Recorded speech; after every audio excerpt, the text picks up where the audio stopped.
So again, students, a very good afternoon to all. I hope you all are doing great now, and you are all getting the concepts which we have been discussing from the last 2 or 3 weeks. And I hope that now you are in continuation with your subject that what actually I am trying to convey, and you are also getting it. Fine? Is it fine with you all?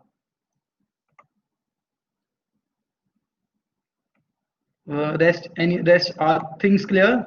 Are we doing it at good pace, everyone? So, okay. Uh, some more, some more responses I am expecting from you guys.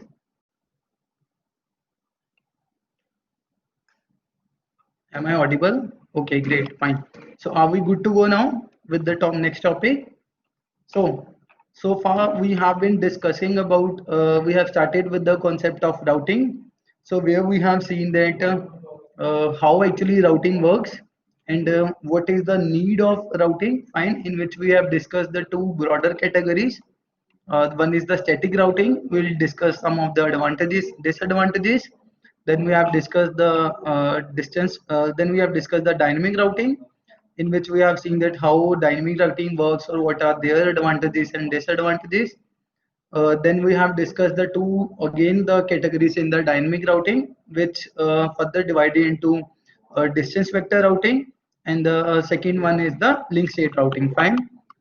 In the last lecture, we have also seen that what are the things which need to be taken care of in when we talk about distance vector routing. What are the problems which we have, and how and what are the algorithms which have been working in DVR, find Bellman-Ford algorithm to find the shortest path. And we have discussed that in distance vector routing, if there is a packet which need to be sent or data which need to be sent from source to destination, in that it actually if there are multiple paths exist between that between source and destination, that means it generally follow the path with the shortest distance. Fine. And the problem of counting to infinity which we have in distance vector routing protocols like RIP, routing information protocol, which can be solved with the help of this link state routing. Fine. And we have also discussed that the concept of flooding works here. The concept of flooding uh, works in this link state routing, and it uses Bethesda algorithm, fine, to find the shortest path between the neighbors. And the more important thing is that if there are multiple routes available in this case in the network, then link state routing will follow the particular path with the link which has maximum speed as compared to the maximum speed or the with as compared to the other paths which are available. So that the basic difference between them. So we have different routing protocols. Fine, RIP, we OSPF, then EAGRP. Some are interior gateway protocol, some are exterior. Fine. So now moving to the next, these two has been already explained. Now our category of routing comes to broadcast routing. Fine. The third category in our syllabus which we have to discuss. Two we have discussed static routing, dynamic routing. Fine. Then we have to discuss broadcast routing for that. Fine. Now when we talk about broadcasting, so can anyone tell me in the class that what actually we mean by broadcasting? What actually we mean by broadcasting?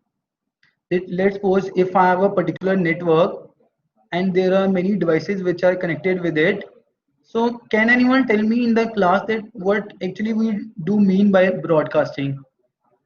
So please answer this question, guys. Sending packet to every host. Fine. Yes, very right. On the network. Yes. Broadcasting means generally means sending the packet to each. That means if I say that this is my network connected to it and this is my source, it will send the packet to each and every device which is connected to it, irrespective of the fact that the other device wants to accept it or not. Yes. So earlier we send the data from one device to another, but we no send to each device. Yes, broadcast. We talk about the routing protocol, which is ARP. We have discussed that, which is address resolution protocol. address resolution protocol, in which we have seen that there is a need to map the layer 2 with the layer 3. Fine.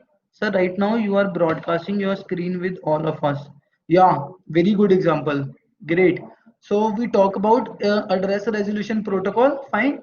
That protocol which need that whenever from a one network a device need to get the IP address, when a device we need to map the layer 2 with the layer 3, because when a device knows the IP address but it doesn't know the MAC address of the other device in which it need to send, so it send the ARP request, and that ARP packet is being sent to each and every device, so that for that particular IP address to which it is being sent, it will receive and get the MAC address of the table, and it will send back. So that is the broadcasting.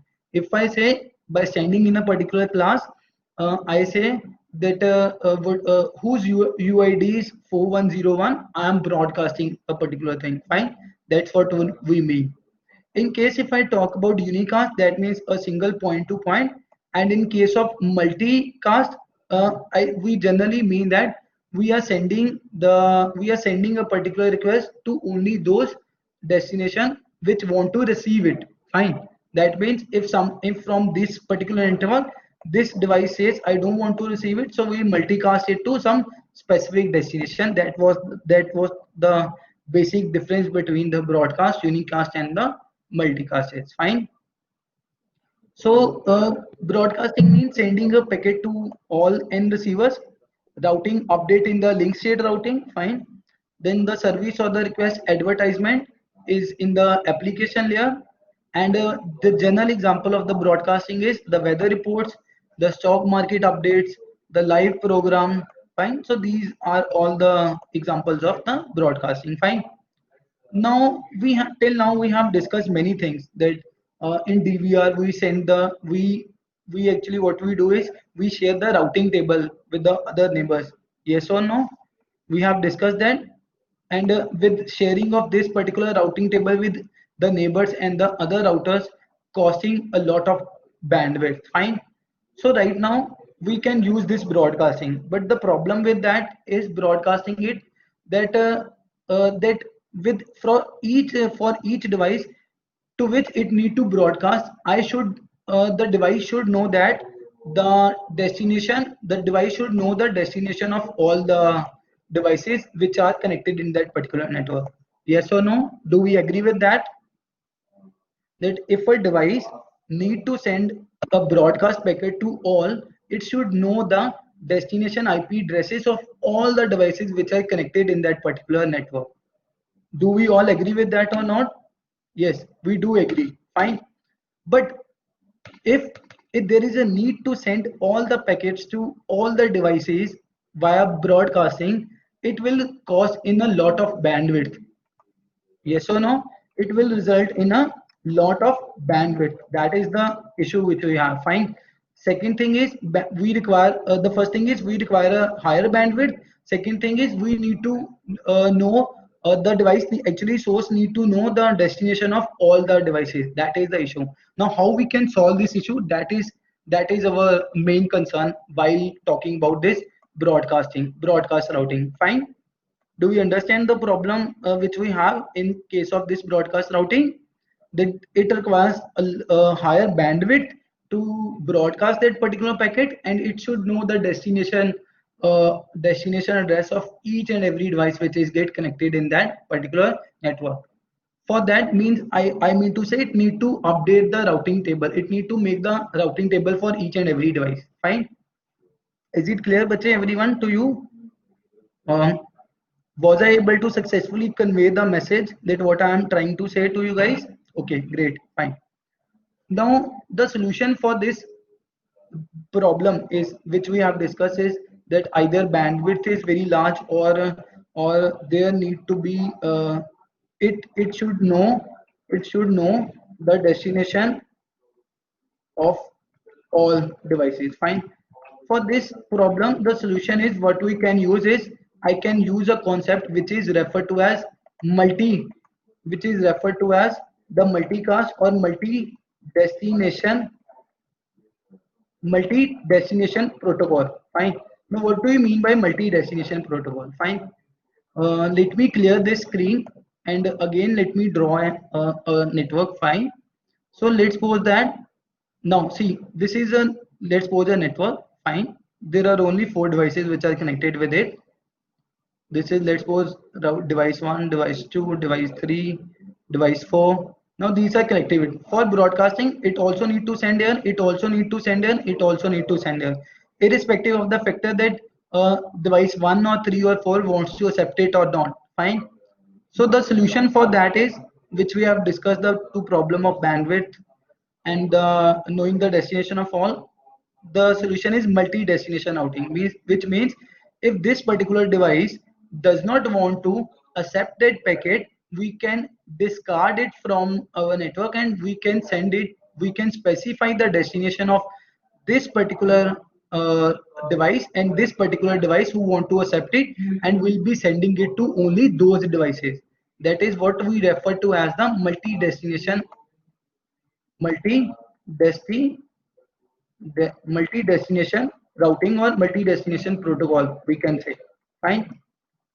Now again, if I choose this option, fine, the problem will remain same. Now I'm just taking it step by step to make you understand that how will we actually get to the very efficient solution for this particular broadcast routing. Fine. We know that for each problem, it's not like that there is only one solution. There are many solutions for a single problem. But what we choose actually according to our requirement, according to the best suitable, will work on that thing. Fine. So the first option is for me that instead of broadcasting it, I can use multi-destination, which means to send the packet to only those destinations where I want to send. If someone does not want to accept that packet, we'll discard that and we'll not send to that. This will actually solve some problem of bandwidth, that it will not get wasted somehow, not clearly, somehow. But again, the problem is if I need to send the data to the multiple destination, the device, the source should know the destination before it. The device should know the destination IP before it. That means it need to maintain the table, the routing table for all the destinations. Yes or no? Agree? Everyone agrees? Okay, fine. So that means we cannot say that the multi-destination routing is a efficient or prominent solution for this broadcast routing. Fine. So the problem with this is that end-to-end point send packet to every destination or point to point. There is a wasteful of bandwidth, and it should require the knowledge of all the destinations. Now this, that was the first solution which I worked in, and think that some of the problems get solved, but there are few points which are still not being efficiently being handled. Now second point is I can use the concept of flooding. Do you all know what flooding is? That means sharing the routing table or the table link table which it has made. It need to be shared with the each and every router which is over that particular network. Fine. That means we can say that if somehow these two are connected with it. Let me erase this again. Now let's suppose, let me again take a particular network. Let's suppose that was the scenario which we have discussed: device 1, device 2, device 3, device 4. Fine. These are connected. Now let me say that if we want to use the concept of flooding, that means uh, sending the data packet, send or sharing the routing table or the link table with all the routers which are in neighbors with that, we can use that particular concept. Fine. So it will actually flood all the particular packets in a particular group. Fine. But again, if I say that if I talk about this flooding concept, there might be actually a scenario which actually says that sometimes uh, the duplicate packets might can send to the duplicate packets might can send to that particular route. Fine. The duplicate packets might can send to that particular route. Then why there is a duplicacy of the packet? it might be a chance that we have some loops in our systems, fine, or we can say that the packet which has been updated to that particular loop, the flooding is used. The flooding means that sending the data packet to all the sharing the all the data with the other routers. In that case, there might be a chance of sending the duplicate packets through flooding also, which will also result in the waste of some memory, which will also result in the waste of the bandwidth and some other scenario, fine. So the first solution which we have given for the broadcasting is the multi-destination, and the second which we have said is the flooding of the packets. Fine. So when a node receive a broadcast packet, it send it to on every other link, and node may receive many copies of broadcast packet. Hence, we can say that if I use flooding, or if I can use the multi destination process, both these solutions are good to some extent, but they are not very efficient. They are not very prominent in case of reducing the wasteful of bandwidth, or in terms of destination. Because in the first point, the scenario is that it might can the problem is it might can flood the duplicate packets to the every particular router or every particular device. So that is the thing we need to control, fine. The good solution which is available in our concept is referred to as the reverse path forwarding, fine. The good solution, the efficient solution which has been standardized till now for the broadcast routing to control the wasteful of the bandwidth, to control the other problems in which we are facing in the broadcast routing. The solution is reverse path forwarding, fine.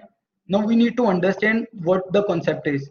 Reverse path forwarding actually uses with the help of a concept which is spanning tree, fine. With the help of spanning tree, or we can say it is it is, or we can say that it is referred to, just one second, sorry. So it, or we can say that it is referred to as sync tree, fine. Sync tree or spanning tree protocol. We have discussed that in the distance vector routing, the problem is of loops, fine. The problem is of loops, that if this is a device, if this is other device which are connected with it, the problem is there sometimes becomes loops. And for that loops, what it becomes, it actually uh, on the same loop, it actually send the same duplicate packets to the other devices as well, as fine. So reverse path forwarding actually uses the concept referred to is, which is with the concept of sync tree or spanning tree, same thing, both are same thing, just to remove these loops, just to remove the duplicate, just to avoid the flooding duplicate packets, fine. That what our goal is, fine. We have that solution that we can use flooding, but not to send the duplicate packets. This concept is widely being used very efficiently, which is called reverse path forwarding, with this concept sync tree or the spanning tree, fine. So let me just clear with the definition first, that what reverse path forwarding is. If any node receive a broadcast packet, fine. If that packet arrives on the predecessor of the shortest path to A, then it will flood to all the neighbors. Again repeating it, if a node receives a broadcast packet, if packet arrived on the predecessor on the shortest path to A already, or to the shortest path to A, then it will flood to all the neighbors, because we know that we just need to send the data, share the data with the neighbors, fine. Otherwise, we need to ignore the broadcast packet. Either it is earlier arrived, or it will arrive from the predecessor.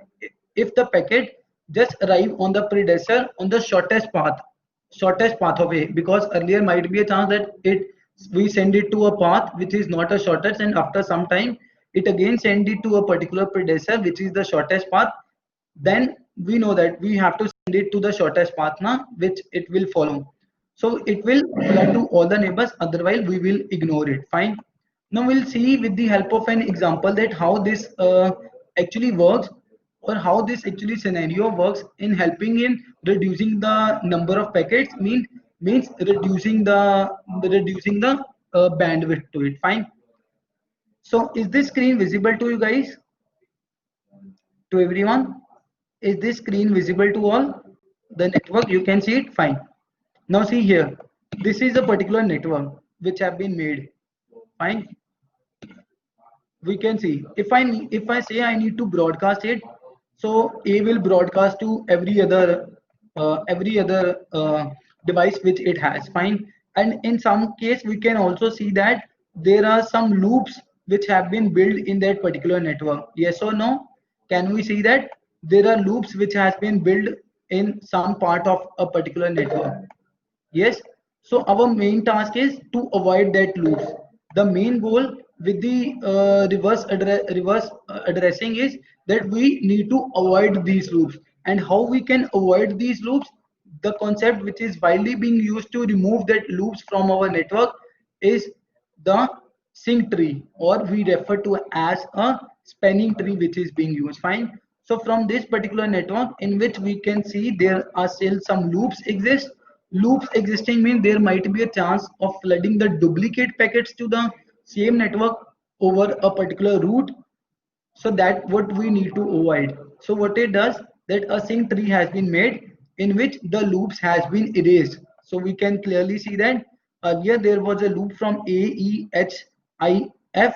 So that loop has been removed from here so that there will be a no loop. This is referred to as a sync tree, fine. This is referred to as sync tree. That's why it named is sync tree, or we refer to as a spanning tree. That there exists no loop. If there exists no loop, there is no there is no chance that this packet will flood.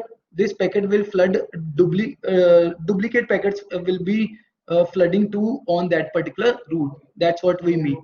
So again, we can clearly see here it was a loop. So it has been removed from here, it has been moved from here, it has been removed from here, and it has been removed from here, and also from here. So that's how a sync table or sync tree is made with reference to a particular network, just to avoid the loops. Now the condition is that how. Bache, any doubt to anyone? So now we just please be on mute. Fine. Let me just do one thing. Yeah, that's fine now. Now we need to see that how this actually example will work if I have to find it. Fine. Let me just share my second example with you guys. Fine. So this is the tree which has been built to understand the concept of the reverse path forwarding with the help of this sync tree. So that was our sync tree which has been made, fine, where we can see the loops has been erased just to avoid that there will be no duplicate packets which will be flood to that particular network, fine. So we just need to focus on that, not focus on that how this sync tree is built. We just need to focus on that how this example will tree will be built with the help of this reverse path forwarding, and it need to work upon that. Fine. So for the trees, we can see that this is my level 0. Fine. This is my level 1. This is my level 2. This is my level 3. And this is my level 4. And this is on level 5. For any particular source, let's suppose I, because there is a point I to which all the different sources are connected with it, to which all the different destinations are connected with it, and it can send the packet to the other tree, which we can build with the help of which we can build it from this particular sync tree. To reach to every level, there is a hop count which is required. Fine, we know that what is hop count, that the hop count refers to that how many number of networking device to which it need to pass, that will define my hop count, fine. If the data packet is going to be passed from one router, we say the hop count is 1. If it is going to be passed from the two routers, we say the hop count will be 2. Now in case we are talking about tree, that we have to move from one level to the other level. To reach to the first level, the hop count required is 1, fine. To reach to the second level, the hop count required is 2. To reach to the third level, the hop count required is 3 hops, that it need to pass through 3 levels to reach it to the third level. So we'll define it as that the hop count is 3. At the fourth level, the hop count will be 4, and at the fifth level, the hop count will be 5. Do we all understand? So just tell me from this particular example that if I from I source, if I need to broadcast the packet to each and every other device, how many packets I need to broadcast it? Just count it from this particular example and tell me the exact number. Again repeating it, if from I source we need to send the broadcast packet to each and every particular device which exists in our network, which exists in our this network, then what are the total number of packets which required here to send it? Can anyone tell me in the class how many total number of packets which we require to broadcast it on this particular network which has been built with the hop count, with the 5 hop counts? Can anyone tell me?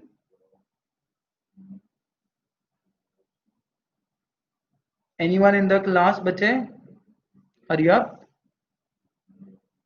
How many total number of broadcast packet which need to be sent to the other devices which are connected in that particular network? Just count the total number of devices which we have in that particular network. We can easily send it. Hurry up, bache. 24. Okay, fine. Great. What about others? Do we all count it? Do we all count it, bache? So there needs to be send the 24 packets to all the routers. Fine. First, second device, third device, fourth device. That means 4 packets. Then fifth, sixth, seventh, eighth, ninth, 10th, 11th, 12th, 13, 14, 15, 16, 17, 18, 19, 20, 21, 22, 23, and 24. In case if I talk about this network, if I talk about broadcasting, there needs to be sent 24 packets. Fine. And maximum hop count will be 5 hops which are required in case of broadcasting. That means there is a lot of wastage of bandwidth, and there is a might be a chance that some of the devices are not we don't want to actually accept a particular packet, but it will broadcast it and it should know the destination of all the path. So how we can solve this problem? With the reverse path forwarding. Fine. So this table, this sync tree has been built. The loops has been erased. So from a particular device to which we will not be able to reach, will not count it that in our path, will not count in our network. How will do it? Fine. So you just tell me, guys. I am going to now circle to that particular devices to which I can reach it. Fine. That's what you need to tell me. So can I reach from I to F directly? Can I reach from I to F directly? Yes. So that means to this particular device, I can broadcast the packet. I can send the particular packet. Fine. So can I send it from I to H? Is there any path available? Yes. I'm now talking about this tree. With the help of this sync, we are making this from this particular sync. Fine. Where we have removed the loops. Now I'll show you that by removing just these loops, how our bandwidth is going to be saved. So we can reach it. I am going to circle it. Fine. From I to J, can we reach? From I to J, yes, there is a path. So I'll mark it as circle. From I to N, yes, we can reach. So I'll mark it to circle. That means on level 1 with the hop count 1, fine. So we can send 4. We can send 4. We need to send 4 packets to the different devices. Fine. But my hop count will be 1 because we need to reach it to the first level. Now from F, do we have a direct link with the A path? Can I send it? Yes, from F we can go to A. Can I go from F to D? Can I go from F to D? Yes, there is a path exists. Fine. So I'll do that. From H to E. Can we reach from H to E directly?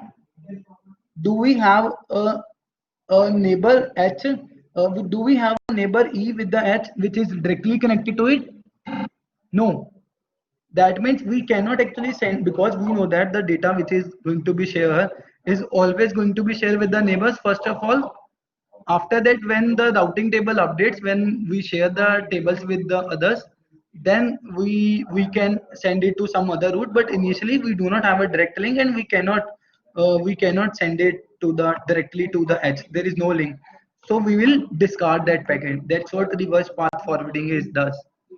That where there is no direct connection with them, we will will discard that particular packet. That's what I said in the definition. From H to K, is there any link? Yes or no? No, there is no link. So we'll also discard that. From J to G, is there any path? J to G, yes. From J to O, yes, there is a path. So I'll mark it as circle.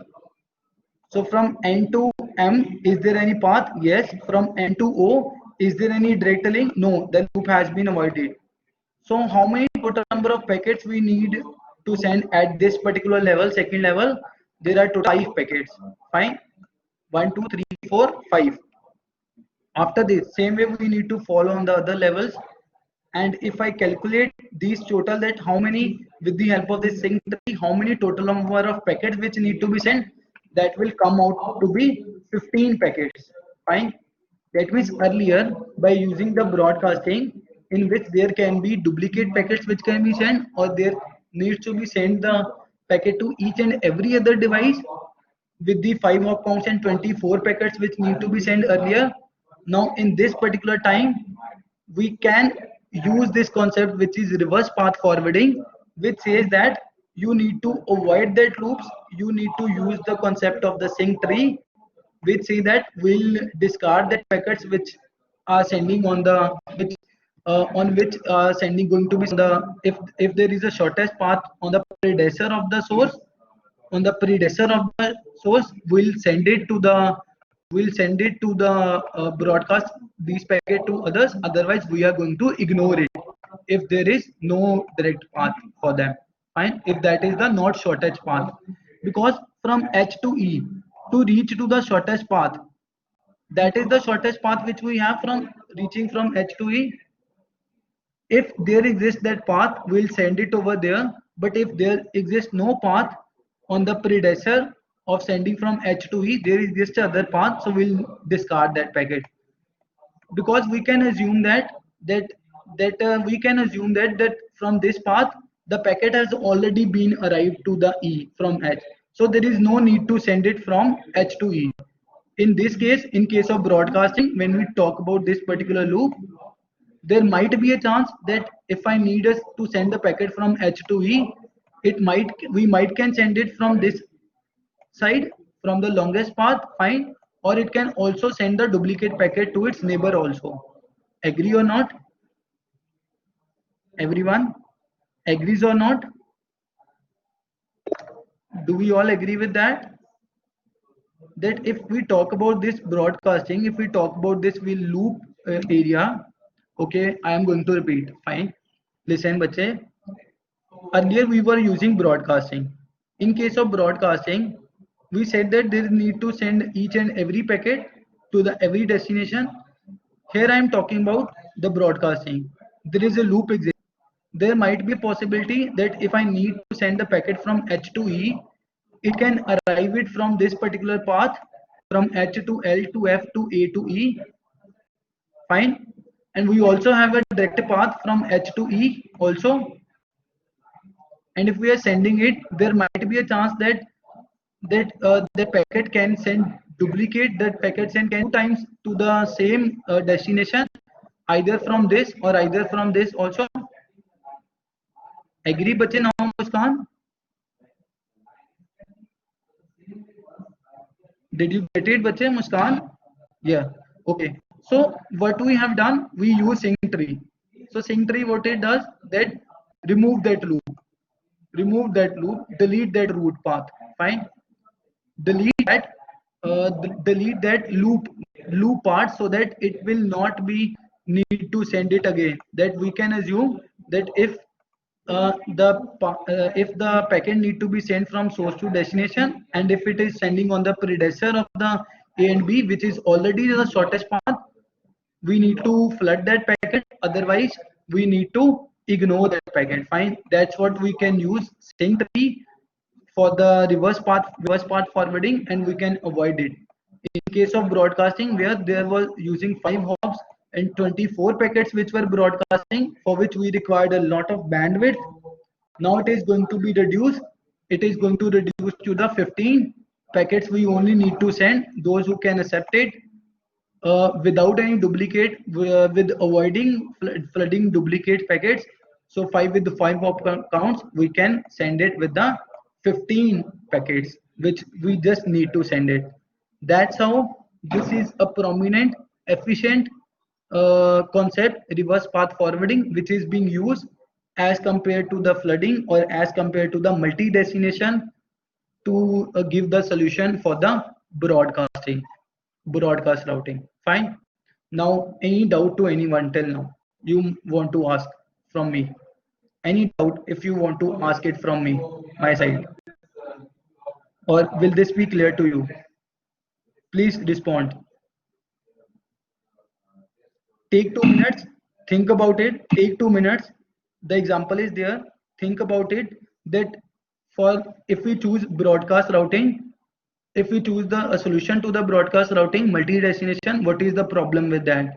Then we choose the flooding, what is the problem with the flooding? Then we comes to the reverse path forwarding. Saying I could have all explained you directly with this reverse path forwarding the concept. Fine, that the solution for the broadcast is we can just use reverse path, but I took it to step by step for you guys. Fine, so that you will be able to understand it, that why we have not choose multi-destination, why we have not choose flooding, why we have choose this particular reverse path forwarding concept to with the help of this sync tree to solve the problem of broadcast routing. Is this fine to now? Just take 1 or 2 minutes, look at the example clearly, think about it. If still comes any doubt, ask me, I am there. Fine. But please respond it to me. Fine. Please be more interactive. Fine. This is just for you guys. Okay, clear. It is clear to Devanshi. What about others?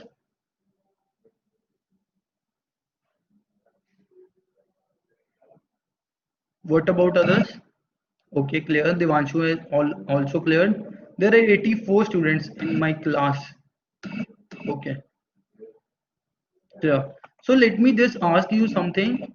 The okay, clear, fine. Let me ask you uh, something, guys. Do we know the full form of ARP?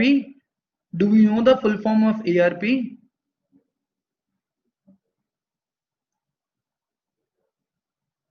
Do we know the full form of ARP? Everyone? Address resolution protocol. Fine. And what is the uh, what is the administrative distance in case of static routing? Okay, let me create a polling question for you guys, which we have discussed earlier. So, if we adjusted the administrative length, which type of static routing it is? Fine. Default, standard. Then we have the float, the summary, which we have discussed. Summary or none. So can anyone tell me the answer for this?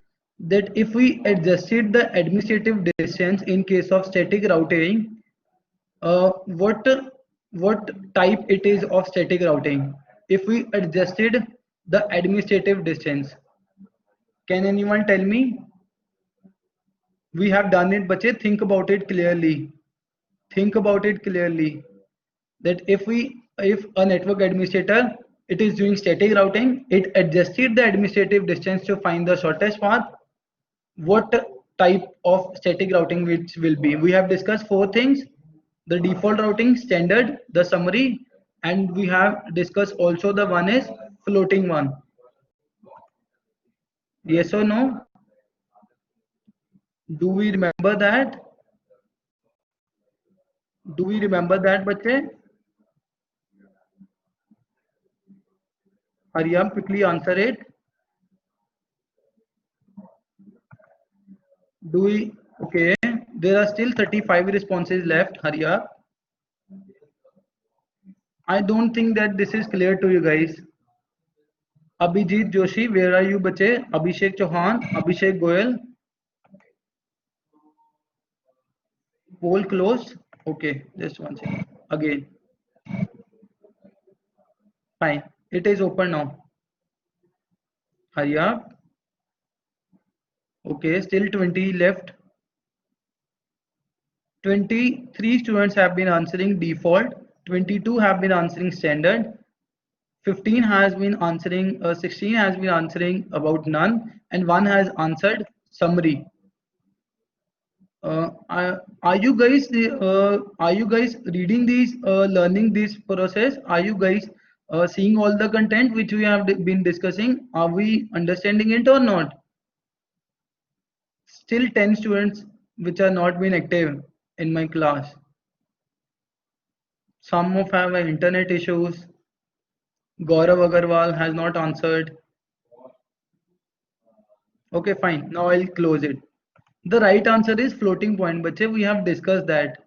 Why is it not clear? In case of default, we'll talk about that when there is no path, we'll send it to 0.0.0/0 so that there will be no checking of the IP address if there is no destination path is available. Standard which we just use it. There is the one type which is floating point. Fine, that is being used. The right answer for that will be in this category. It will be none because the right answer is the floating point. I hope this is clear to you guys. Fine. So, any doubt in this particular topic of broadcast routing? We still have 4 minutes left. Fine. If some, if so, I think that we'll start our next topic in the next lecture. It would not be able to complete it here. So you just, if you have any doubt, you can ask me. You may ask me in this particular time slot which we have left, 2 to 3 minutes. Fine. So anything, any particular doubt which you are facing, you may ask me. Fine, bache? Or should I move ahead? It's all clear now? Just raise your hand if it's all clear to you guys. Okay, fine. So for the reverse path, there is a slide left. Fine. That flood, if packet arrives from source on the link that routers would use to the send packet to the source, otherwise discarded. Fine. The reverse path forwarding rule is to avoid the flooding loops, and it uses the shortest path tree from destination to the source. That's what it does. Fine. There are two things which I have been using for this particular multicasting routing protocol which we use. The one is the shared based spanning tree. Actually, the concept of avoiding that loops is being using into the two ways. Fine. The one is the shared based and one is the source based. Fine. In case of spanning tree forwarding, when we talk about the source based tree, the reverse path forwarding routes over the source based what we have discussed, because in there is good delay properties, that delay is very small and there is a overhead to the per source. Whereas when we talk about the spanning tree forwarding, it uses shared tree. Fine. So what we have discussed is the reverse path forwarding.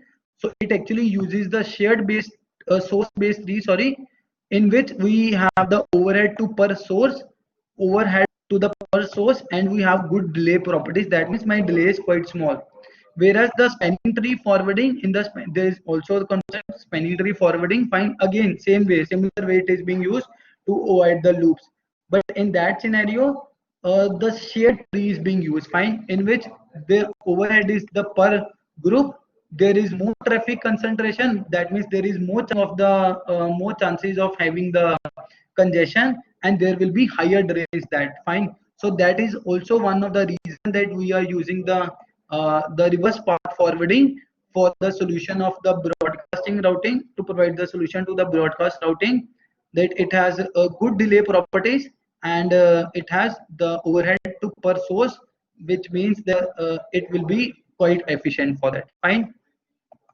Then there is also one concept which is being used, which is DVMRP, which is distance vector multicast routing protocol. Already it is actually an enhancement of reverse path forwarding. We have used the reverse path forwarding concept, which is using source tree.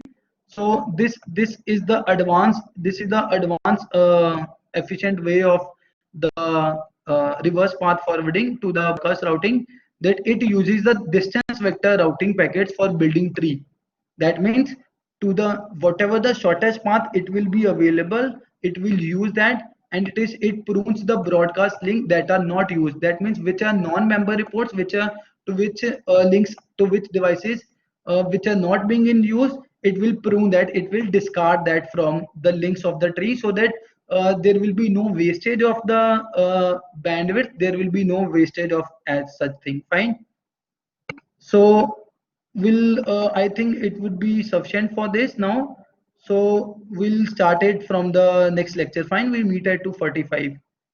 So Utsav, do we need to start from any particular packet, or we it random? But you see, there is a specific source and destination to which we need to start. The source will be defined and destination will be defined. Fine. In case of broadcasting, the destination is not a fixed one. We'll send it to all. In case of broadcasting, or in this particular example, we talk about that whatever the specific destinations which are available to which we need to send packet, we'll start it from that, because you're in a particular network, your source can be different, your destinations can be different. That varies actually. Is it clear, Utsav, bache? Fine. So please give the feedback while going out of this session, and we'll meet in the next lecture at 2:45. Take a break quickly, and we'll meet there. Fine. And I hope that I will be able to clear your doubt, and I'll be able to teach you this particular topic in a very good way. Fine. Thank you.